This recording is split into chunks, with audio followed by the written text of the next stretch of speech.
মহাদেবের অষ্টোত্তর শতনাম শ্রাবণের সোমবার সকালে ও সন্ধ্যায় পাঠ করুন অথবা শুনুন, বিশেষ করে তৃতীয়, চতুর্থ ও পঞ্চম সোমবার। স্থানগ্র মহাকাল বিভু মহেশ্বর,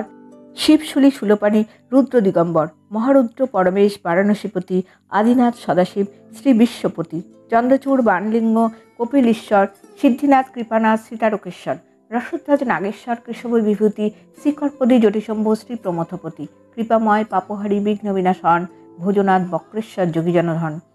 হরিহর জগৎগুরু কুবেরেশ্বর, জগন্নাথ জলেশ্বর শ্রী রাবণেশ্বর, শিবাপ্রিয় ঘণ্টেশ্বর শিবাসুখীপতি, রমাপতি বিশ্বপতি অগতির গতি, যদুনাথ ভূতনাথ পুষ্পদন্তেশ্বর, লক্ষ্মীকান্ত শিবাকান্ত যদুকুলেশ্বর, দণ্ডপাণি ত্রিলোচন শ্রী ব্রহ্মাণ্ডপতি, তিলভাণ্ডেশ্বর যোগী শ্রী বরুণপতি, নাগভট্ট নাদরূপী নীলকণ্ঠধর, চতুর্ভুজ ত্রিলোচন রাজ রাজেশ্বর, মৃত্যুঞ্জয় কাশীনাথ শ্রীপঞ্চবদন, মদন অন্তকদণ্ডী ভুজঙ্গভূষণ, আশুতোষ বিশ্বকর্তা ত্রিলোক বিজয়ী, জনার্দন সনাতন সভানুজয়ী, গুরু শ্রী পরমগুরু চক্রচন্দ্রনাথ, পরাপর গুরুধন্যী পুষ্পদন্তনাথ, ত্রম্বক ঈশান বজ্রী শ্রীরুদ্রমূরতি, কালেশ্বর গঙ্গাধর শ্রী ভৈরবপতি, মহাবিষ্ণু মহাজিষ্ণু বদরিকানাথ, পার্বতী প্রাণবল্লভ কপিল রাজনাথ, বিশ্বনাশী সর্বগ্রাসী শশাঙ্ক শেখর, মদনারী সুরৌরী রক্ষযজ্ঞেশ্বর, সোমনাথ তীব্র জ্যোতিকুলধন, হাটকেশ্বর বলি নামের গণন। শিবমুখে বর্ণিত নিজের স্বরূপ বর্ণনা শ্রবণ করুন, এতে মহা পুণ্য লাভ হবে, শত জন্মের পুণ্য লাভ পাওয়া যাবে এবং সকল পাপ মুক্ত হওয়া যায়।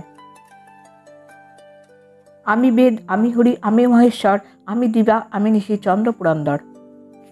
আমি ব্রহ্মা, আমি বায়ু, আমি জ্যোতির্ময়, স্বরূপে সংসার সৃষ্টি সব মোর হয়। আমি তরু, আমি লতা, আমি পত্রজাত, আমি পশু, আমি পক্ষী, সর্ববিশ্বে স্থিত, আমি নদ, আমি নদী, স্রোত বহে যত, স্বর্গমর্ত ছত্ররূপে ধরি গণিয়াত, দুর্বলের বলদেবী মাত্র আমি হই, সংসারে তো যত হেরো নাহি আমা বই, আমি যম, আমি ধর্ম, আমি মৃত্যুঞ্জয়, সৃষ্টি স্থিতি আর যত জানিবে নিশ্চয়, আমি দেব দেবী, আমি সংসারের সার, ব্রহ্মাণ্ড আমার রূপ নহে কিছু আর, গরুর রূপেতে হই বিষ্ণুর বাহন, অনুরূপে রামের পৃষ্ঠে করি গোধারণ, দেব দৈত্য আদি আমি সুরলোক হই, গন্ধর্ব কিন্নর যক্ষের রক্ষরূপে হই, স্বর্গমর্ত হই আমি রসাতল, সরসী বনানী আমি গহন জঙ্গল, বায়ুরূপে আমি মাত্র সর্বদা সংসারে, মর্তে আমি প্রকাশিত নরেরও আকারে। ভিডিওটি শুনে যদি আপনাদের ভালো লাগে তাহলে একটি লাইক দিয়ে অবশ্যই চ্যানেলটিকে সাবস্ক্রাইব করবার অনুরোধ রইল।